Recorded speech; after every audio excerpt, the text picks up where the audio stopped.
Students, welcome to my channel. तो देखिए, आज हम आप लोग को बताने वाले हैं मेल रिप्रोडक्टिव सिस्टम के बारे में।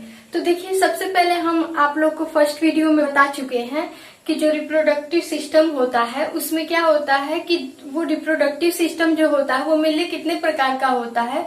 तो देखिए, जो हम लोग का रिप्रोडक्टिव सिस्टम होता है वो मेनली दो प्रकार से होता है, और ये भी आप लोग को बता चुके हैं कि जो रिप्रोडक्टिव सिस्टम होते हैं वो मेनली कितने प्रकार के होते हैं।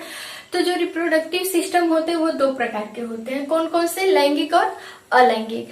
तो देखिए, हम आज अब बताने वाले हैं आप लोग को लैंगिक रिप्रोडक्शन के बारे में, जिसे हम क्या कहते हैं, सेक्सुअल रिप्रोडक्शन।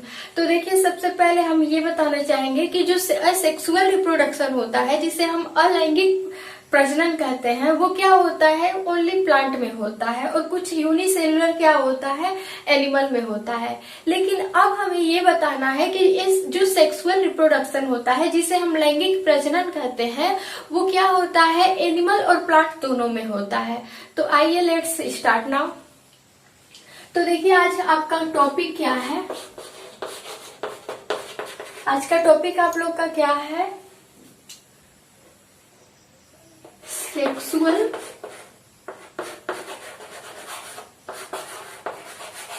रिप्रोडक्शन। आज का टॉपिक क्या है, सेक्सुअल रिप्रोडक्शन। तो देखिए, आज हम आप लोगों को किसके बारे में बताने वाले हैं, सेक्सुअल रिप्रोडक्शन के बारे में। तो देखिए, अब हमें ये जानना है कि जो सेक्सुअल रिप्रोडक्शन होता है उसका अर्थ आप लोग को पता है क्या होता है, लैंगिक जनन।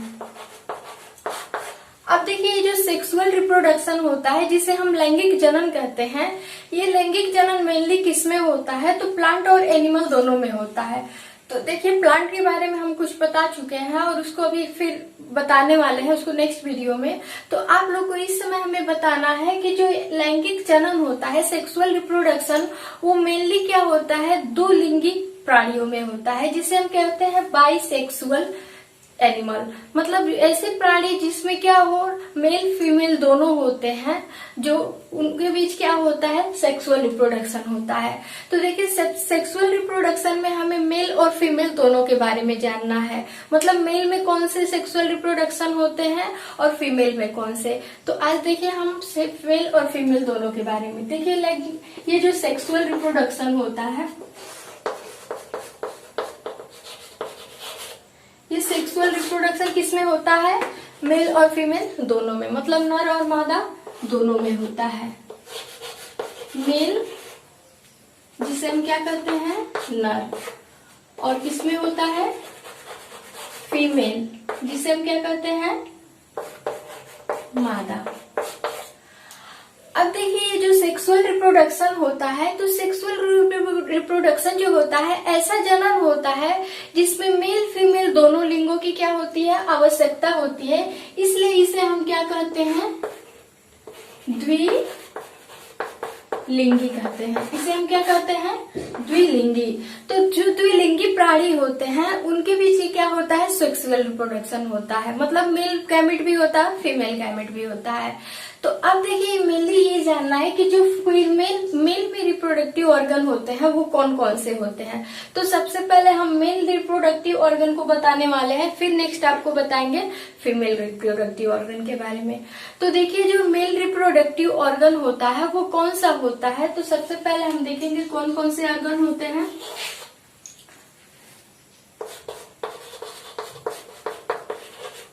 फर्स्ट क्या होता है, टेस्टिस, और सेकेंड क्या होता है,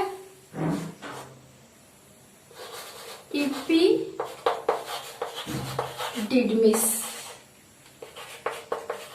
फर्स्ट क्या होता है, टेस्टिस, सेकेंड एपिडिडमिस, थर्ड क्या होता है, पेनिस, और फोर्थ क्या होता है, स्पर्म।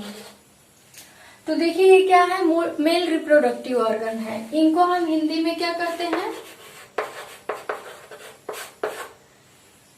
ये टेस्टिस को क्या कहते हैं, वृषण। इसे हम क्या कहते हैं, ये क्या है, अधिवृषण। ठीक है। और इसको हम क्या करते हैं,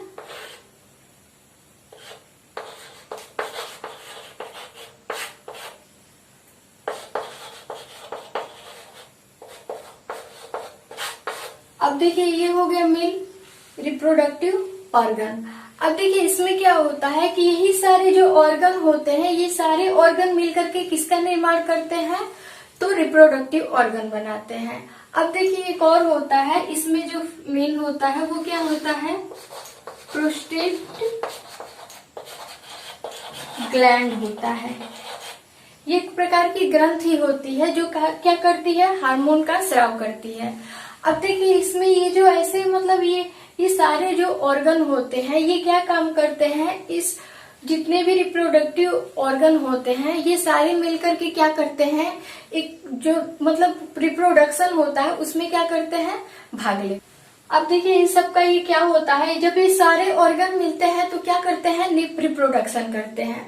अब ये क्या क्या इन सब का रोल होता है, अब इसके बारे में बताने वाले हैं। तो सबसे पहले हम इसका मेल रिप्रोडक्टिव का स्ट्रक्चर बनाएंगे। जो मेल रिप्रोडक्टिव ऑर्गन होता है उसका हम क्या करेंगे, ये जो स्ट्रक्चर होता है उसको बनाने वाले हैं। तो देखिए इसका जो होता है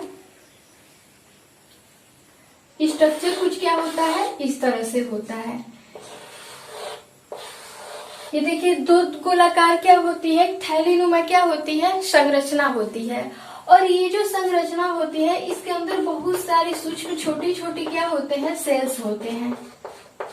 ये क्या होती है, दो गोलाकार अंडेनुमा क्या होती है, संरचना होती है, जिसे हम क्या कहते हैं, इन दोनों को हम क्या कहते हैं, टेस्टिस।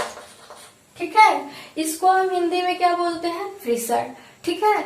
अब देखिए ये जो दो गोलाकार संरचना होते हैं इसके ऊपर एक क्या होता है, पतली सी लचीली आवरण होती है। ठीक है, जो इस टेस्टिस को क्या करती है, सुरक्षा प्रदान करती है, इसको ढके रहती है। तो अब देखिए इसे जो हम क्या कहते हैं, एपिडिडमिस। इस जो ऊपर वाली थैलीनुमा संरचना के ऊपर एक क्या होता है, आवरण होता है, जो इस टेस्टिस को क्या करता है, सुरक्षा प्रदान करता है। इसे हम क्या कहते हैं, एपिडिडमिस। इसे हम क्या कहते हैं, एपिडिडमिस। अब देखिए इस जो टेस्टिस होता है इससे दो क्या होती है, नली निकलती है। दो क्या निकलती है, पतली पतली नलियां निकलती हैं। ठीक है। अब देखिए इस पतली पतली नलियों को हम क्या कहते हैं, इन पतली सी नलियों को ही हम क्या कहते हैं, यहाँ से देखिए इसको हम क्या कहते हैं, यहाँ पे जो होती है, यहाँ पे होती है प्रोस्टेट ग्लैंड होती है। यहाँ पे क्या होती है, प्रोस्टेट ग्लैंड होती है। अब देखिए जो प्रोस्टेट ग्लैंड होती है ये क्या काम करती है कि जो भी यूरिन होता है और कुछ स्पर्म होते हैं इन दोनों को क्या करती है, अलग अलग रास्तों में भेजने का काम करती है। ठीक है, ये क्या करती है, इन दोनों को अलग अलग भेजने का कार्य करती है। तो देखिए जो प्रोस्टेट होती है, ये प्रोस्टेट ग्लैंड यही काम करती है कि ये जो स्पर्म बनते हैं और जो भी यूरिन होती है उन दोनों को मार्ग देती है, अलग अलग मार्ग में भेजने का कार्य करती है। अब देखिए वही नेक्स्ट आपका देखा जाए तो ये एपिडिडमिस के बाद से ये तो आपका एपिडिडमिस हो गया, ये क्या हो गया, टेस्टिस हो गया। इसके बाद से ये जो संरचना दिखती है जहां से क्या होते हैं, स्पर्म और जो यूरिन होते हैं वो अलग होते हैं, इस वाले भाग को हम क्या कहते हैं, पेनिस कहते हैं। इसे हम क्या कहते हैं, पेनिस। यही जो भाग होता है जो स्पर्म को और यूरिन को निकलने में क्या करता है, रास्ता देता है।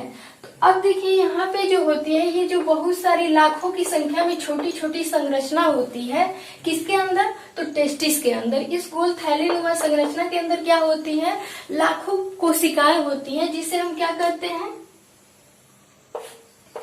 स्पर्म कहते हैं। इसे हम क्या कहते हैं, स्पर्म कहते हैं।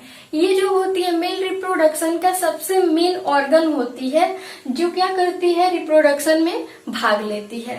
अब देखिए आपका नेक्स्ट क्या है कि अब ये क्या काम करती है, जब इसमें लाखों की संख्या में बहुत सारे क्या होते हैं, इसमें क्या होता है, पाया जाता है। तो अब देखिए हमें ये जानना है कि ये जो स्पर्म होते हैं ये एक प्रकार के क्या होते हैं, सेल्स होते हैं, जो रिप्रोडक्टिव ऑर्गन का सबसे क्या होते हैं, मेन ऑर्गन होते हैं। तो देखिए सिंपल है कि ये जो पूरा ये जो टेस्टिस होता है इसके अंदर इस थायराइनुमा संरचना में ये क्या होते हैं, स्पर्म पाए जाते हैं। अब ये होते क्या है, तो देखिए इनका स्ट्रक्चर कैसे होता है, तो इनका स्ट्रक्चर जो होता है कुछ इस तरह से होता है। इनकी जो संख्या होती है वो यहाँ क्या होती है, कुछ इस तरह से होती है। अब देखिए ये क्या होते हैं, ये मोटाइल होते हैं। क्या होते हैं, मोटाइल। मोटाइल बोले तो गतिशील।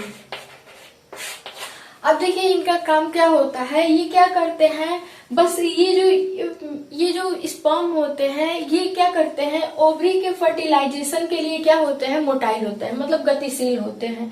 जो ये क्या होते हैं, जब भी पेनिस से क्या होते हैं, बाहर निकलते हैं, तो ये क्या करते हैं, ये ओवरी के पास जाकर क्या करते हैं, फर्टिलाइजेशन करते हैं। अब देखिए ये प्रोसेस क्या होता है इसमें, तो सबसे पहले जानेंगे इस स्पर्म के बारे में। तो स्पर्म जो होता है इसका जो मेन ऑर्गन होता है, ये कितना ऑर्गन होता है, तो इसके जो पार्ट होते हैं ऑर्गन के मेनली 3 होते हैं। कौन कौन से, ये जो होता है ये क्या होता है, हेड होता है। ये स्पर्म क्या होता है, हेड होता है। और ये क्या होता है, नेक होता है। और इसे हम क्या कहते हैं, टेल कहते हैं। इसी टेल में क्या होते हैं, बहुत इसमें टेल में क्या होता है, माइटोकांड्रिया होते हैं। इस स्पर्म का जो टेल होता है इसमें क्या होते हैं, माइटोकांड्रिया होते हैं। यही माइटोकांड्रिया क्या काम करते हैं, इसको गतिशील होने में क्या करते हैं, हेल्प करते हैं। मतलब जब भी ये क्या होता है, जब भी ये पेनिस से बाहर निकलता है तो ओवरी के पास जाता है, तो इसको गतिशील कौन बनाता है, तो ये क्या बनाता है, माइटोकांड्रिया बनाता है। अगर माइटोकांड्रिया ना हो तो ये जो स्पर्म होते हैं ये नॉन मूवेबल हो जाते हैं, मतलब अगतिशील हो जाएंगे। तो देखिए ये जो स्पर्म होता है ये क्या करता है, जब ये पेनिस से बाहर निकलता है तो ओवरी को क्या करता है, फर्टिलाइज करता है, जिसके वजह से एक नए क्या होता है, भ्रूण का निर्माण होता है। तो देखिए उसके पहले ये जानेंगे कि जो ये स्ट्रक्चर होता है, ये स्ट्रक्चर क्या है, स्ट्रक्चर ऑफ रिप्रोडक्टिव ऑर्गन। ये क्या है, रिप्रोडक्टिव ऑर्गन का स्ट्रक्चर है। अब देखिए ये क्या काम करते हैं, जैसे ये क्या है, मान लीजिए थैलीनुमा जो संरचना होती है वो आपका क्या है, टेस्टिस है। इस थैलीनुमा संरचना के ऊपर एक आवरण होता है जो इसको सुरक्षा प्रदान करता है, इसे हम क्या कहते हैं, एपिडेर्मिस। अब देखिए इस एपिडेर्मिस में 2 प्रकार की क्या होते हैं, नसें निकलती हैं, 2 नसें निकलती हैं। ये इसे क्या कहते हैं हम, तो इसे वैस कहते हैं। ये जो एपिडेर्मिस के अंदर से इसके टेस्टिस से जो 2 नसें निकलती है उसे हम क्या कहते हैं, वैस। अब देखिए वैस का क्या काम होता है, तो ये वैस जो नस होती है ये स्पर्म को टेस्टिस से बाहर निकलने में क्या करती है, रास्ता देती है, हेल्प देती है। तो जिस रास्ते से, जिस नली से ये, जिस नस से क्या होता है स्पर्म बाहर निकलते हैं उसे ही हम क्या करते हैं, वैस। वैस एक प्रकार की नस है। अब देखिए क्या होता है, इस वैस को ही हम वैसेक्टोमी कहते हैं। अब देखिए वैसेक्टोमी एक प्रक्रिया होती है, इस वैसेक्टोमी प्रक्रिया को हम क्या कहते हैं, जैसे मान लीजिए इस नस को क्या कर दिया जाता है, जब इसको क्या कर दिया जाता है, निकाल दिया जाता है, जब काट करके इसको क्या कर दिया जाता है, ऑपरेशन कर दिया जाता है, जिसकी वजह से इस वैस वाले नस से क्या होते हैं, स्पर्म बाहर नहीं निकल पाते हैं और फर्टिलाइजेशन की प्रक्रिया क्या होती है, नहीं हो पाती है। तो इसे ही हम क्या करते हैं, वैसेक्टोमी। जब क्या किया जाता है, मेल ऑर्गन के वैस को क्या किया जाता है, मेल रिप्रोडक्टिव ऑर्गन के वैस को, इस नस को काट दिया जाता है, जिससे नस से ये क्या होते हैं, जो स्पर्म शुक्राणु होते हैं वो बाहर नहीं निकल पाते हैं। इसी प्रक्रिया को हम क्या कहते हैं, वैसेक्टोमी। ये किस में होता है, तो मेल रिप्रोडक्टिव ऑर्गन में होता है। वही ठीक इसका अपोजिट होता है ट्यूबेक्टोमी।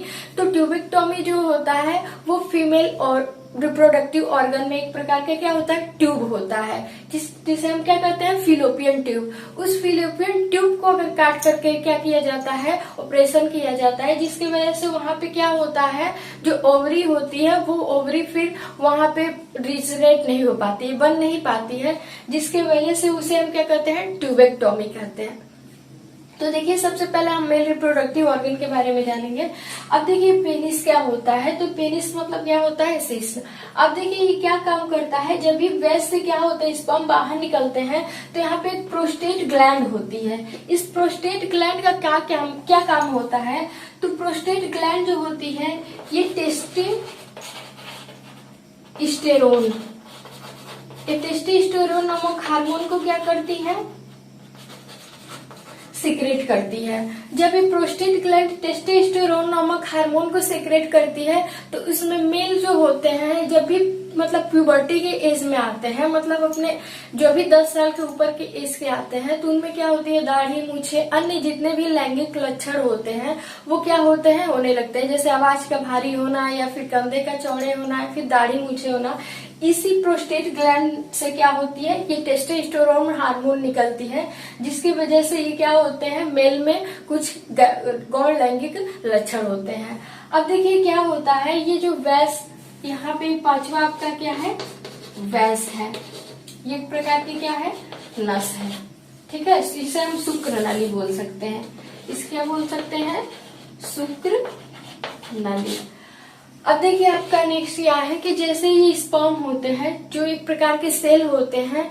अब देखिए जब फर्टिलाइजेशन की क्रिया को करते हैं तो देखिए स्पर्म जो होते हैं इनका जो लाइफ स्पेन होता है वो कितने दिनों का होता है, तो लाइफ स्पेन जो होता है ओनली क्या होता है 20 मिनट का होता है।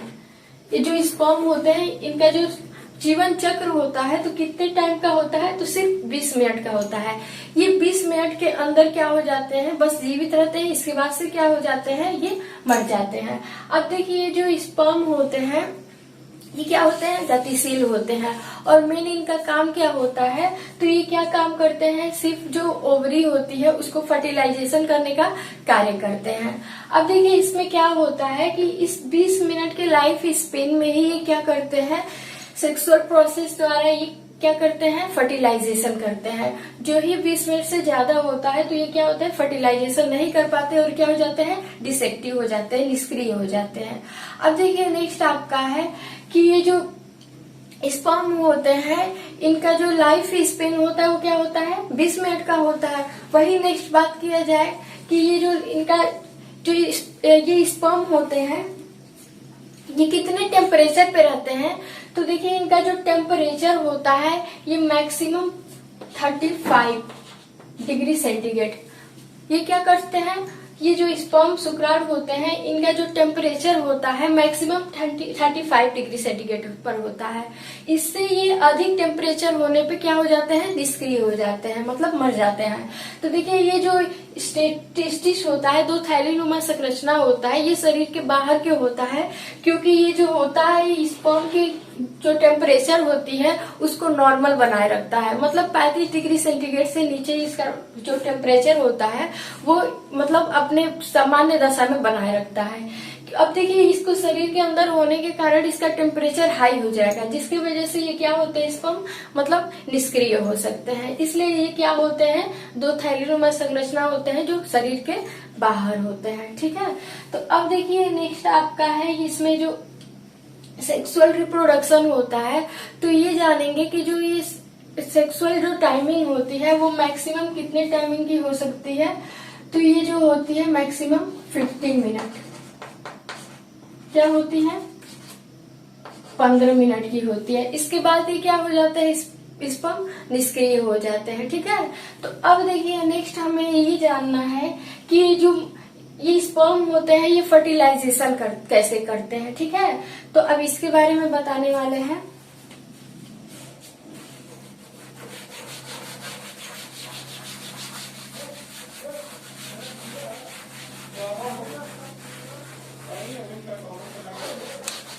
अब देखिए सपोज दैट जैसे मान लीजिए क्या है